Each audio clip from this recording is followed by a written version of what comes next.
자, 여러분 안녕하세요. 오늘의 한자어 367번째. 자, 이 글자, 이 표현에 대해서 알아보겠습니다. 최근 AI를 사용해서 이미지를 좀 생성해 보고 있는 중입니다. 일단 이 글자 우리가 궤변으로 읽습니다. 상대편을 이론으로 이기기 위하여 상대편의 사고를 혼란시키거나 감정을 격앙시켜 이게 중요합니다. 거짓을 참인 것처럼 꾸며서 한마디로 속여서 이기려고 하는 논법이다 라고 보시면 됩니다. 당연히 아주 정당한 수법은 아니겠죠. 그래서 이 괴자와 변자에 대해서 간단하게 살펴보고 넘어가겠습니다. 첫 번째 글자는 속일 괴자입니다. 갑골문과 근문은 따로 찾을 수가 없었고 소 전체만 남아 있습니다.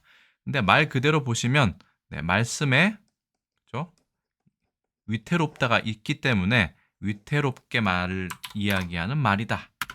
본인도 위태롭지만 다른 사람을 위태롭게 할 수 있는 말이기 때문에 이것은 속이다, 거짓말의 뜻을 가지고 있습니다. 하지만 허신의 설문자를 보면 거짓말이란 뜻보다는 예전에는 책임을 지우다 이런 뜻으로 생각을 했던 것으로 봅니다. 거기다가 허신은 이 글자를 회의자로 보지 않고 형성자로 보았습니다. 말씀원의 뜻을 따르고 위태할 위자는 음이다 라고 이야기를 합니다.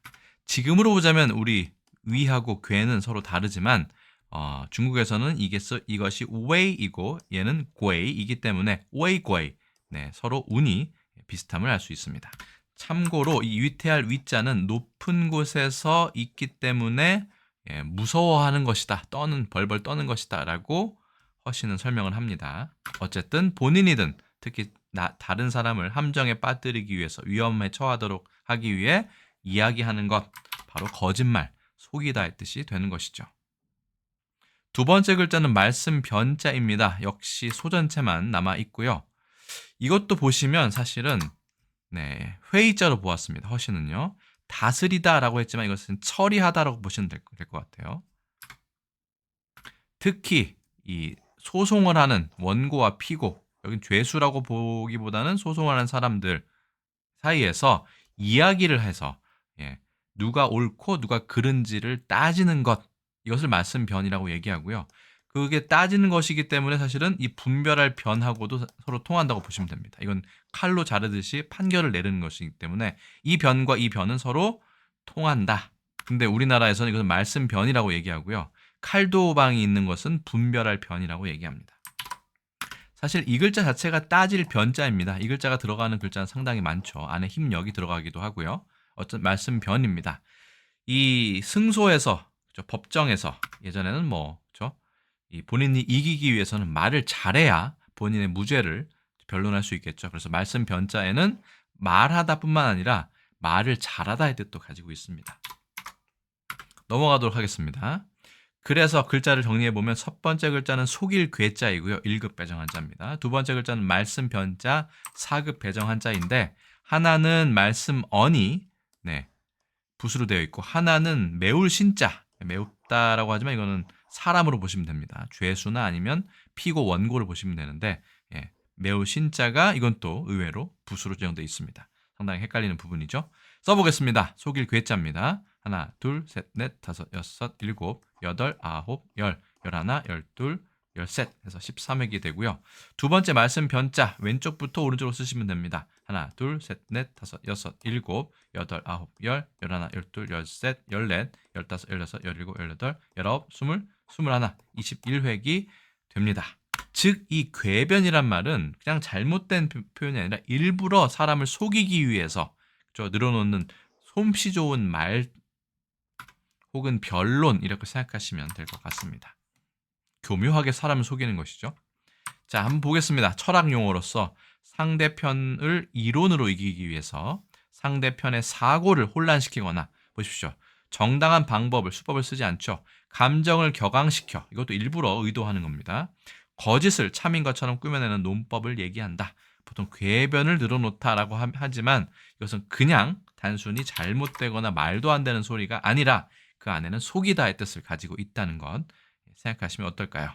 유의어로는 기론, 역설, 강변, 억지 등이 나와 있습니다. 우리나라 궤변이고요. 중국에서는 궤변입니다. 일본에서는 기뱅이라고 해서 궤변, 궤변, 기뱅. 예, 한자는 살짝 다를 수 있지만 예, 서로 같은 글자 비슷한 도금을 가지고 있음을 알 수 있습니다. 중국에서는 뭐 교활하다 할 때 짜오비엔이라고 쓰기도 하는데요. 참고로 중국에서 간화자의 경우에는 말씀 언의 경우가 모두 다 이렇게 생긴 것으로 치환되어 있음을 알 수 있습니다.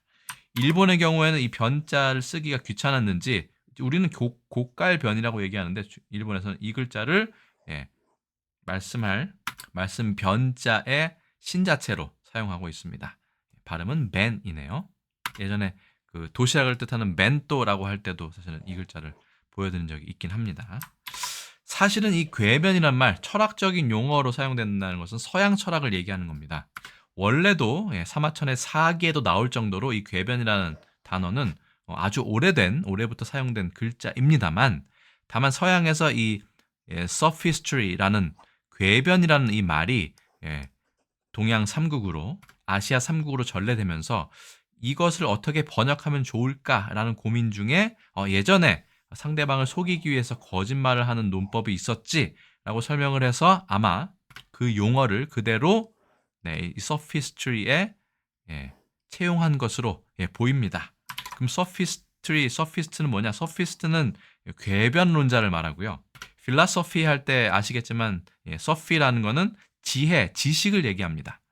그런데 philosophy는 사랑하다, 지식을 순수한 사하게 사랑하는 사람들의 철학자, 진정한 철학자라고 해서 philosopher라고 얘기하고요. 이 sophist 같은 경우는 단순히 대중들의 환심을 사거나 돈을 벌기 위해서 지식을 팔던 사람이라는 멸칭이 들어가 있다고 합니다. 그렇기 때문에 sophist는 원래는 지식을 설명하던 사람이었지만 돈벌이를 목적으로 하기 때문에 그 사람들의 논거가 당연히 취약할 수밖에 없었다라는 것을 착안해서 sophist는 지금 궤변론자가 되었습니다. 우리나라 조선왕조실록에는 6건이 검색이 되네요. 조선왕조 때도 이 궤변이라는 표현 썼고요. 일제강점기에도 썼습니다. 32년 조선일보에 궤변을 농하는 중국 측 해서 궤변이라는 말이 나오고요. 그 다음에 광복 후에도 궤변이라는 표현이 그대로 쓰이고 있음을 알 수 있습니다.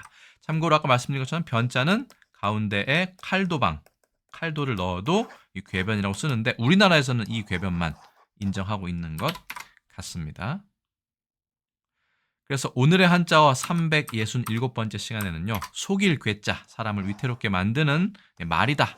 그 다음에 말씀 변자, 감옥에서 혹은 법정에서 사람들이 말로 다투는 것이다. 가 결합된 궤변에 대해서 알아보았습니다.